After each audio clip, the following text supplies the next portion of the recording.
I love the saying that there are no winners in war, but I don't think it's completely true. And I would argue that in most cases, we can find a winner among the countries that are not participating. This is not really a video on Ukraine. First and foremost, this is a video on China. Let's think long term.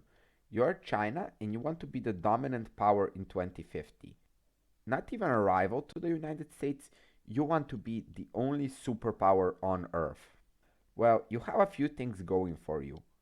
Your significantly larger population means that your economic and industrial capacity will far surpass the US. It's not a question of it will happen, but a question of when. It's quite likely that by the year 2050, your economy will be almost double that of the United States. But still, you have a few crucial problems. Arguably, the most important one is your lack of allies.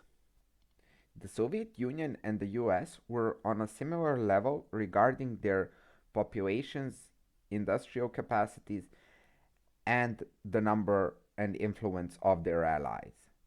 You surpass the US in the first two, but fall short in the last. Who exactly are China's allies? North Korea, if they're lucky, Venezuela, a few African nations in time. But what if you could get Russia on your side? The benefit would be massive. In the long term, it could shift the balance of power in your favor. First, your dependence on resource imports is not a problem anymore. Russia is the most resource rich country on the planet, and you share a border. In a decade, you could build up the infrastructure so that they could supply you with, well, pretty much anything. And there's not much risk. No tricky sea lanes that could be blocked off, or embargoes by countries that are not your allies. So, oil, gas, metals, whatever your industry needs, it can be supplied. Secondly, Russia is placed in a way that gives you an advantage in many areas. First, it secures your northern border, but also it extends your reach in the Pacific and can be a major advantage in Central Asia and to a certain extent the Middle East. Third, Russia controls a crucial part of the Arctic. As global warming makes the ice melt, this will open up a faster route from East Asia to Europe. It's quite possible that in 10 years this will be the world's most important sea lane. Not only is this cheaper, but it also allows China to bypass the Malacca Strait, the Indian Ocean, Suez Canal, and the Red Sea. Then there's Russia's diplomatic support. China is right now doing a counterproductive foreign policy. Basically, it's too aggressive. But it's reasonable to assume that there will come a time when they will want to be smart about it. Let me give you an example. The year is 2028, and the US is trying to make India a permanent ally. Now, it's no secret that right now China and India have a horrible relationship. But it's also quite likely that in the future China will want to be smart about it. Now, they can offer some investments and a few trade deals, but that won't be nearly enough. But you know what will really help? Having Russia there to negotiate and support India's neutrality. They can get together, talk about normalizing relations, and end it with a declaration of a freeway friendship and a new era. The Russians and Indians have traditionally been close and their populations like each other. The result? Maybe not an Indian ally, but quite likely that India will remain neutral. And that's definitely a massive benefit. Now, I've talked about some of the lesser known benefits, but there are also the obvious ones. Russia's technological and military support will, without a doubt, be extremely valuable. And this can be seen in China's behavior. A Putin-Xi Jinping meeting right before the invasion, massive trade deals, and now a lack of condemnation. It's obvious that this is China's goal. And it makes sense. So a very close alliance could make China the sole superpower. But would Russia want that? Well, here are a few problems for them. They might start out equal, but in time, China will get more powerful, turning Russia into a weaker of the two. Plus, they have competing interests in some areas like Central Asia. So Russia would want collaboration with China, but it would also like to keep it at arm's length. So not too far, but not too close. And this is where the tragic events of Ukraine come in.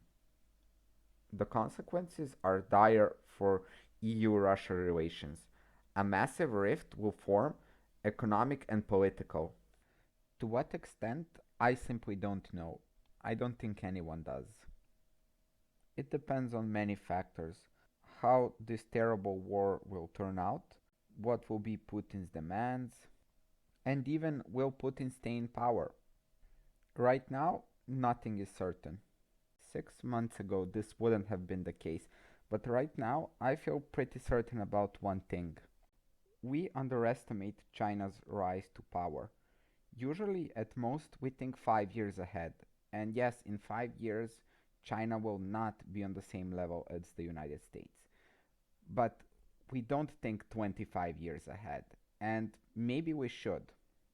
Whether we like it or not, I think it's very likely that in 15 years, Western leaders will be going to Moscow trying to negotiate Russia's neutrality, the same way Nixon did with China in the 70s. And whether they will have success, I have no idea. It's impossible to tell. So here is my conclusion. Both Russia and the European Union, to a lesser extent, will take an economic hit from this situation. The United States will not be affected, but China is the real winner. In the short term, this will force the United States to shift its focus on Europe, but much more importantly, in the long term, it could give China its most useful ally, and that could shift the balance of power in the future. Whether that will happen, it's impossible to say. I started making this video before the invasion happened, and I thought of abandoning it, but for the 10 people that might watch it, I think it offers a valuable perspective. But please keep in mind, like always, I could be wrong. And I just want to give my thoughts about the war. Honestly, the morning I found out, I couldn't stop watching the videos, and I cried a lot. I just hope it's over as soon as possible and with a little casualties as possible. I don't care for the strategic reasons. It's still wrong, very wrong. And I want to leave you with one more message. Last week, I posted a video where I analyzed France. When I talked about the horrible consequences of Western actions in Libya, I didn't blame the French people. They are just everyday people, like you and me, trying to live their lives and find happiness. And in the same way, I don't blame the Russian people. Many of them are even brave enough to risk losing their freedom in order to fight against this war. I might really hate Putin, Bush, or Sarkozy, but I will never hate the average person. We live in a world that is in a large part run by psychopaths, and that's terrifying. Or who knows? We always judge the future by looking at the present. But maybe the people of tomorrow will be better and smarter than us, so there won't be a need for a new Cold War. And we as humanity could achieve peace. In 1950, the idea of lasting peace among countries that are now members of the EU would have been ridiculous, and nobody would have believed it. Either way, I think we should learn to appreciate peace and do everything we can to maintain it. Thanks for listening. If you're interested, here is a video where I talk about what I consider to be the most important resource for a country that wants to become a superpower. And here is the already mentioned video about France. It's an amazing country and there's so much to learn. If you want to support a small channel, feel free to subscribe. I would appreciate it. And most importantly, stay safe.